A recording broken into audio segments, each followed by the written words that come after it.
All right, so let's see how this angle works. It wasn't that long ago, somebody said, Randall, you hit the ball differently than anybody I know. I kind of took that like, wow, really? I teach differently, maybe, in my videos, just trying to show people different ways of trying to accomplish the same thing. But my swing is pretty well what a typical golf swing would be. I watch hundreds of videos, I digest it all, and I spit it out in a different format. Last Friday, one of the people I normally help on Fridays with his golf swing, because I'm not a teacher, I have no students, but I help people out. And he started to get frustrated, but so did I. But I was hungry, it was humid, it was hot, but it was my fault. I got frustrated with him, and he got frustrated with himself, and it didn't end very well. Tomorrow's probably going to rain, and so he's probably not going to be there tomorrow because the rain is going to be there. So we'll have to find out how the day progresses come tomorrow. We have a lot of rain coming through right now. So I thought, let me go ahead and make a video so I can help explain some of this. So I'm kind of warming up real quick to show you two different things. Because I do one thing differently in my backswing at times than maybe somebody else does. And this is what I was trying to show him last Friday. And so let's go over this so we can kind of talk about it. And I'll show you the two different things that we're discussing. And it really comes down to on the chipping. When you're chipping, you have Phil Mickelson's hinge and hold. And then you have other people who use more of a turning kind of hitting swing. I have learned how to turn a hinge and hold swing. You hinge and hold and turn all your lower body. Your arms don't move. They don't move at all. You're hinging and holding, literally. So when you're here, you hinge and you hold. Now you can change this to get different lofts. But you're really trying, as I said, to get this straight so that it comes down at the same spot every time. Or other people, going back to what I've been saying lately, just get your hands to come through and turn. So there's two different ways to do it. One, you're letting your hands drop through as you turn to hit the ball. Or you're hinging and holding and you don't have a choice. You have to turn. What are you going to do? This and then just stand there? Well, that's not going to work too well. So if you're not turning your body, you're not hitting the ball. Whereas if you're using your hands, you may not necessarily get a good hit, but you're not having to necessarily turn the body because it's your upper body.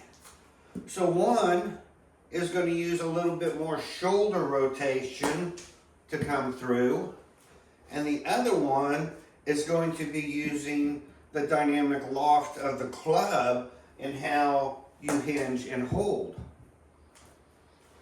Now that's fine when we're talking about wedges. When we start getting to bigger hits with other clubs, say let's just go back to the trusty 9-iron, am I still doing a hinge and a hold? If I come back here and I try to swing, but I'm thinking hinge and hold, I'm going to toe that ball. That's why I put the camera kind of to the side. I don't want to hit my camera. I'm not going to make contact. Think about it. You're here, you're trying to come down, you've turned, but now you're coming down, trying to get your hands through here, and all of a sudden you're going to hit just part of the ball, and it's going to take off on you. And I think that's where he may have been getting confused. So there's two things we're looking at on a bigger swing. Either A, you're bringing your hands through here, and you're turning and not trying to do anything weird. So let's do a couple of those. I got to switch my frame of reference in my mind here real quick. We're going to sit here and come through. All we're doing is bringing our hands down. Bringing the hands down, turning the body. That's all we're doing. If we didn't turn the body, what would happen? We would miss. But we're turning the body and hitting the ball. Now let's look at the other direction. Let's do a hinge and hold. You're holding, and letting release. So there's two different ways of hitting the ball. Now, most people, well, almost every video out there will say keep this flat. So you have your club, and we've gone through this, and you want to keep this flat. And if you keep it straight up, this is not going to have a lot of lag. How can it? But as you start to turn this to a 45-degree angle, now this has something to release, and it has some lag.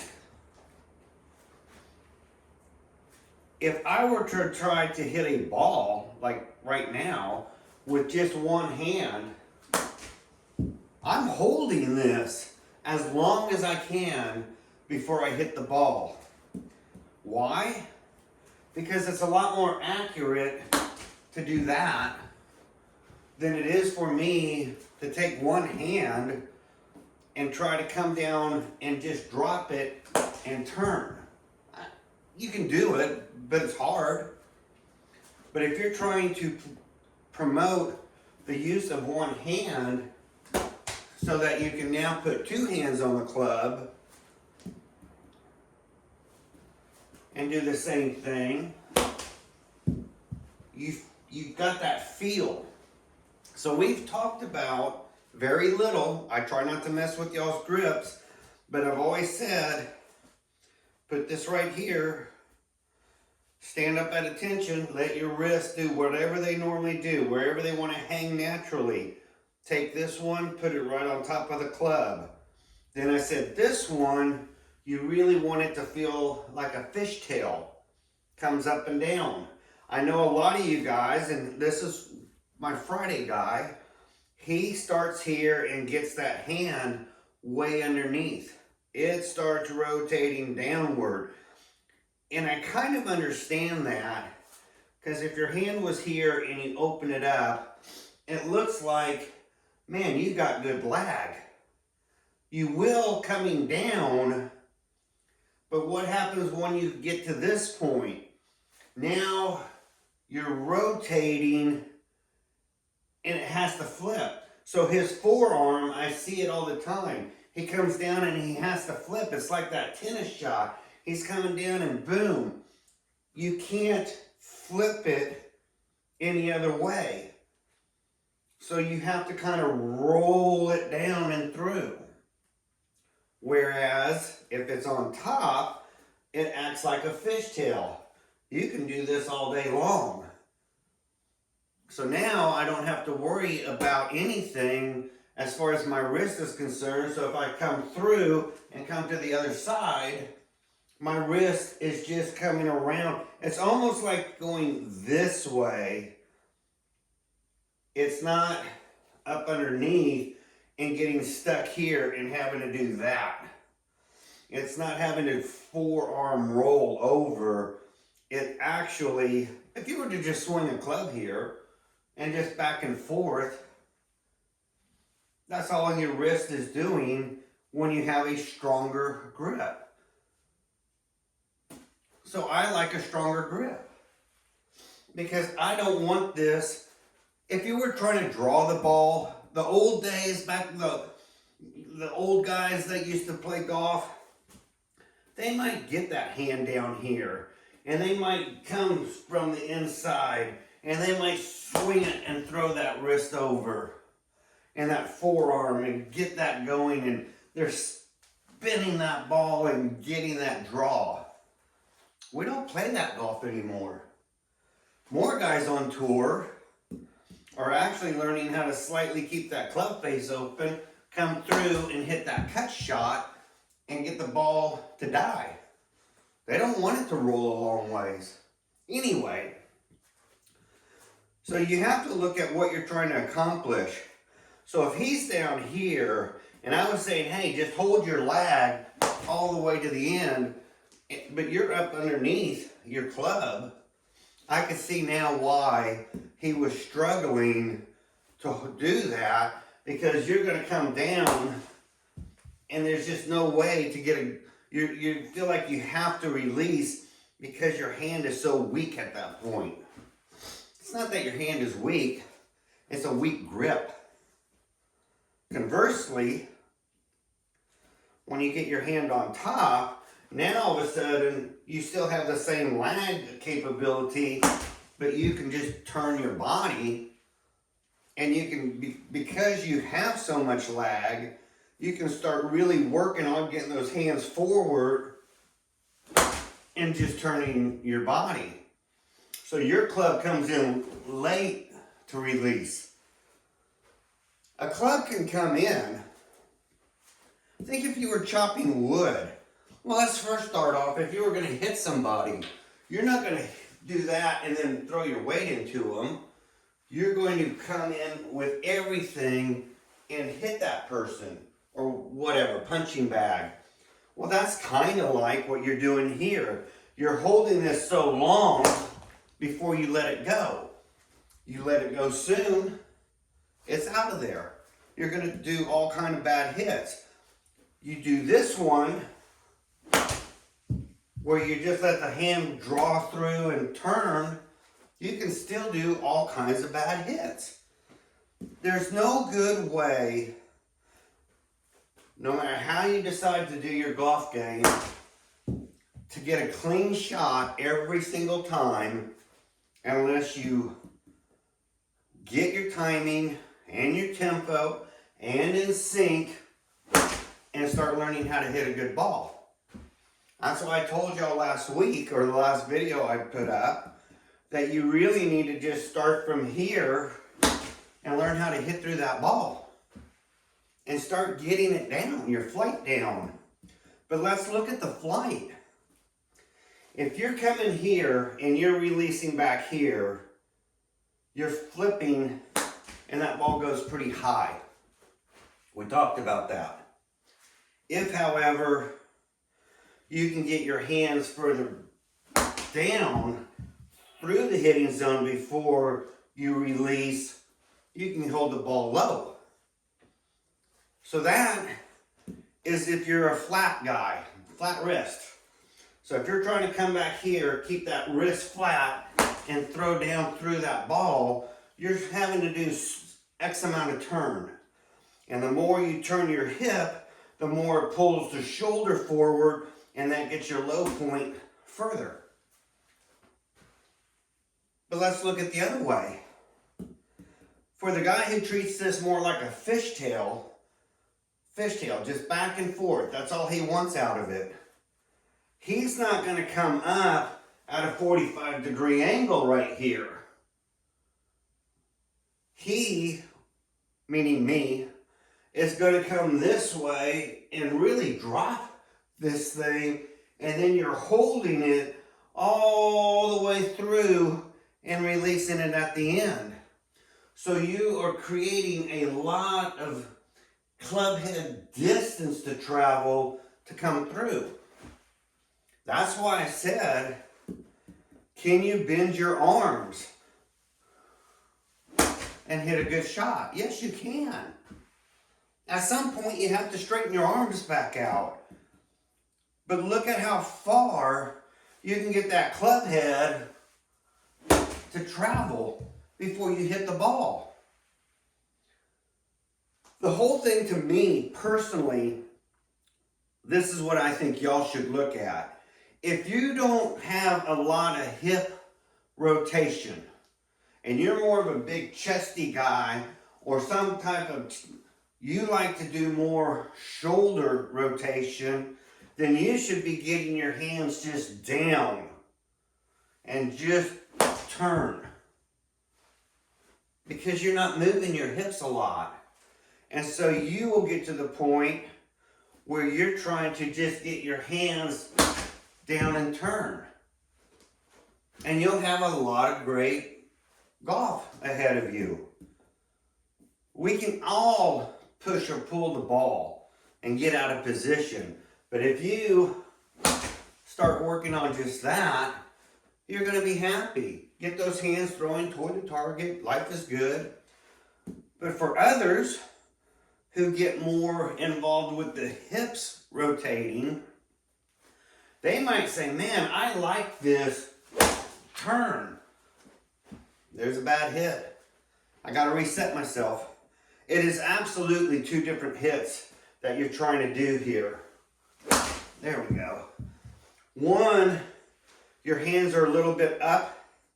One, your hands are a little bit lower. One, you're bringing them down to make the turn. And one, you're kind of staying out the whole time.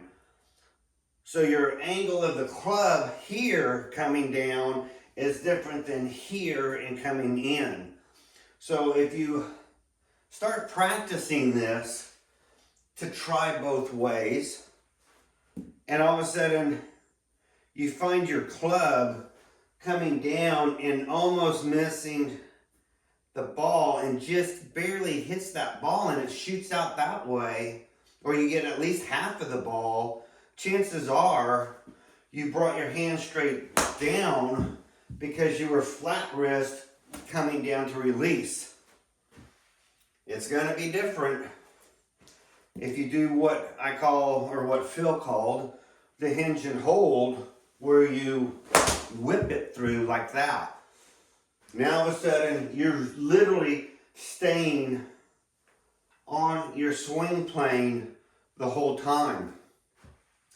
You are not going to find a lot of videos where people literally have you coming back here and then just locking this and then coming straight back down on the same path to come through so that they're taking some big wild hit like that. You're not going to see a lot of that.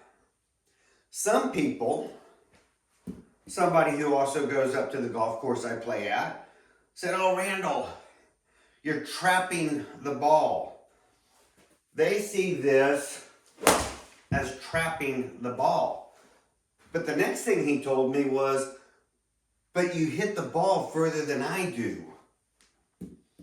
You can practice and train yourself to do anything you want with the golf club.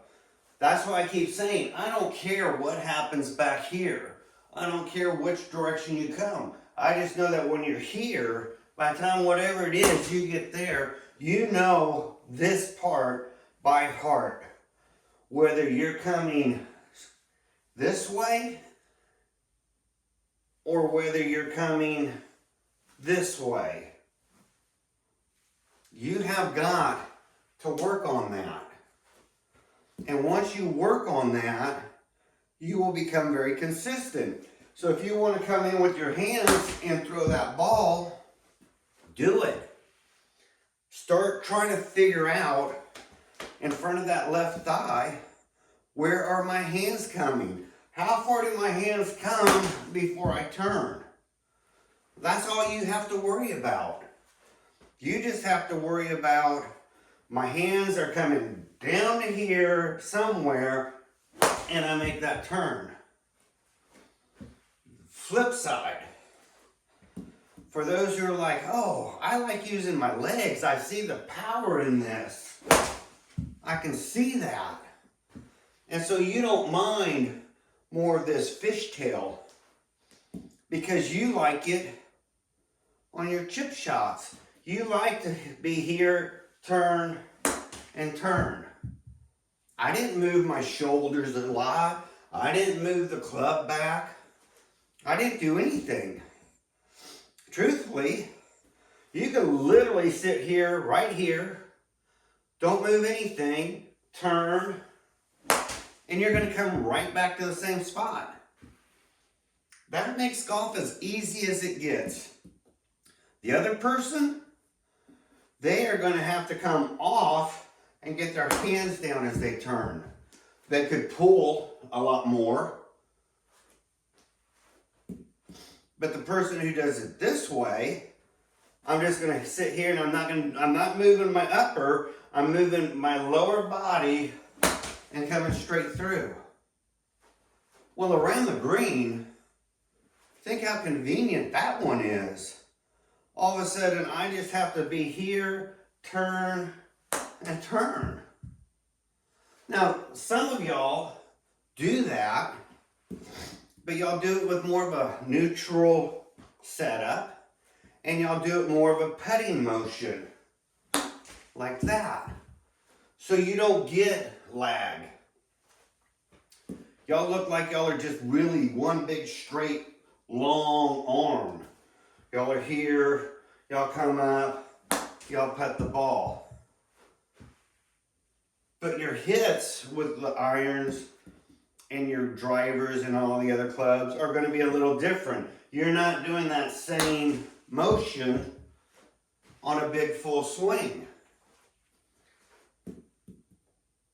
For those who want the hands to come through and then fire the ball, you can do that from all the way up here to as small as you want. You can get pretty small and fire that ball. So that is your swing. Whether it's a wedge or whether it's a full-blown club, you are learning that. And then the fishtail guy, which is what I've been doing a whole lot more lately, I want to get this club back and whip. And I want to get this club to do all the work for me. So again, I got to kind of think in my head how to reset myself so I can do this one, because it takes a while to transfer from just your hands coming through lower. Your hands are going to come through a little higher, and to trust that turn. The guy who does the fishtail, we have got to keep our hands here the whole time. We have to. It has to play the left side of the body. That's the guy who's basically trying to make the 90 degrees this way, 90 degrees this way. So when he's coming up, he's 90 degrees and he's whipping. And it's a great way to play golf. I love it. But you have got to have patience. You have got to hold this thing. If you throw your hands, you're that way. If you release early, I'll try. If you come here and release early, you're that way. And nobody has the patience to say, I am just going to do this nice big hit and come through and have the patience not to want to kill that ball. And you're going to keep doing that. So does it take a lot of work to learn how to come through and do that? Yes, it does. Is there an advantage to it? We can go back to wedges. If I can sit here and just turn and turn, then it's my legs that control the distance. Now, my shoulders can still come into play. If I'm here and I turn up and come down, I can do that. But every ball is straight. That's what I like about this. You start just turn, you should be hitting straight balls. So let's get off the wedge. Let's go down 7-iron.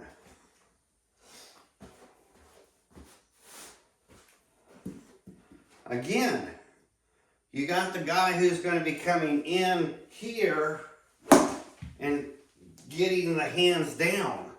And if you don't, you top them. That's why you always want to kind of throw toward the mat, toward the back. You're driving those hands down as you're turning. Then you always get a good hit. You don't top the ball. But think about the difference here. This guy, straight flat, 45 creates some lag, and he's just trying to get his hands down as he turns. So he can still use his shoulder to create his height, his dynamic loft. He can still come through and hold that ball down. You just drag the left shoulder longer. What does that mean? You keep that left shoulder down and drag it down longer. That's when you get that side bend. Well, what about the guy who does the fishtail? The guy who's coming all the way back here and coming straight down into it. Well, that's what I meant about dog ear. You're trying to get more back and coming through. You don't have to swing your lowers that hard. Oh, you can. But you have so much time to get your upper to come through. And you're usually going to be straight as long as you stay on your swing plane. If you get a little too high, it gets uncomfortable. So that swing, if you want to be the guy who can do the fishtail and just go for the body ride, that swing is meant to stay on plane. But look at the difference. I get down to here, my release is just going back up again. I like it because you can do a very neutral swing. Stand in the middle of the ball. Put the swing here. Big rotation, big rotation. That's those floaters. They just go up and land on the green. They bounce a couple times. They just float. You're coming straight up, straight up. Then if you want to start getting the ball lower, you lean a little bit more into it. You turn more up the hill and come down. And now you can control your ball flight. Take a 7 degree. You can go from a 4 iron to a 9 iron and pretty well dial this in. Because you just have to decide how long are you holding it before you make that turn. Well, the guy who's doing the flat wrist, he's doing the same thing. He's deciding how long he's holding it before he makes that turn. All of us, no matter how you decide to swing on the golf ball, the further you get your hands forward, the lower the flight. So all of us who come down and hold that ball down can hit a low ball. Is there an advantage either way? God, there's a million ways probably to hit a golf ball. You just need to decide which way works for you. My way, what I call this fishtail, where you're having to come up and lag, you literally had better learn to keep that club pretty much on that left side of the body. So you see me squaring those hips. Sometimes you see me doing this. I'm moving my hips as far over before I make the final turn, so I know I'm coming down on it. That was an exaggeration. And I got allergies right now. Wow. So I want to stay this way. And then there's the guy that wants to do the wrist. He wants to stay that way. All I can say whatever you decide is your comfort zone for your wedge should pretty well work for all your clubs. Now the guys who do that putting motion, they're pretty neutral. They kind of come back and they pitch like a putter. Those guys can do whatever they want basically when it comes to swinging. They're gonna sit here and do that. I'm not good at that, I never was. I like lag. Even if I'm going to hold it back and turn and hit a softer shot, I like to know I'm in control of this thing. So if I want to come down and hit down on and through the ball, I just turn through the ball. But if I want to do a flop shot, I know I can keep my hands forward up here, and then from here I literally turn up and come down. Oh, concentrate, Randall. Let's do it without talking. I come up on a bigger arc to come down and flip that pancake. That goes way up over my net, hits the ceiling and pops on the other side. But you can do those on a pretty slow motion and hit really nice and soft. You're not moving your arms. So you got to decide, can I take the time to learn how to move the body, or am I going to be the guy who takes the time to learn how to move the shoulders? That's your choice. So when I'm talking about hinge and hold, you are literally here, turn, turn. That's all you're doing. And then you can decide just by sheer angle, if I want to turn up and come through, I'm getting a lot of spin on that ball. So that's what I want y'all to know as far as my last Friday was concerned. I frustrated somebody, and that's the worst thing anybody, instructor or not, the worst thing you can do for somebody's game is to frustrate them. At the same time, you want to challenge them to see different ways of hitting the ball, because once you know, if I break my hands here, that ball's going up. If I stay on it and hold that shoulder down as I come around, that ball's staying down. You have to play. I told you. And I will say this over and over. If all you're trying to do is the same shot every single time you hit the ball, it's to hit 100, 1,000 of them, all the same. Start learning what it's going to take to play with this.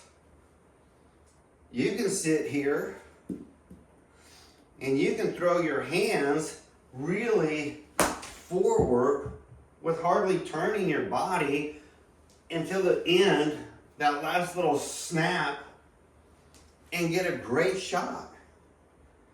You can get a lot of spin. You're hitting through the ball. You're not necessarily keeping it like this, where your hands are in front of your chest. You're actually getting your hands to come down and race through and hitting toward the target. So there's 100 ways, probably not a million. I don't think there's a million ways to hit a ball. But there's some common traits. But when it comes to what kind of person do you want to be, you have to decide, am I the guy who likes to turn shoulders and get my hands down and then fire through the ball? Or am I going to be the guy who likes to turn and use hips and legs and core muscles and all that other good stuff? And am I going to be this guy who does that and can learn how to do that and hold that arm and let it come through? That's up to y'all. But isn't it nice to know that if you're having a bad day and you're like, man, I'm not hitting the ball very well, you can always just come back and turn and fire and hit a good ball, decent ball if you don't practice it enough. You can hit a pretty good ball though. And I guess the guy who likes to turn, if he's starting to get his hands to drop too much, he needs to go back to that. Get the hands forward and turn. So it's up to y'all. I'm just showing that there's more than one way to skin a cat. There is. But it all starts playing off this left side. Because the further left and more you turn and get that turn into that ball coming through, the more you're straight and the lower you can get your trajectory and the more compression you can hit. And that's always going to be a good feeling. When you start getting this ankle to basically start here, look at where I'm at. My hands are still back here, so I got to come through. That's that Scotty Scheffler. He rolls that ankle well. If you're not good at rolling your ankle, then you're going to be playing more in a box. So maybe if you don't like to roll that ankle, maybe you need to be more of the guy, at least on short game, who turns more of his hips and just returns back to the ball. Because then you can stop with shoulder. You don't necessarily, if you start here and come back and that, but you finish it off with shoulder, you're not rolling that ankle very much. Here, turn back, but now let the shoulder rotate. So it's more, and then you're not twisting and turning that ankle. It's all up to you. Any which way you want to hit the ball, you can hit the ball. No matter what though, whether you want to do more of the fishtail or the get that flat and fire it through, or even if you're the guy who says, Randall, I get it.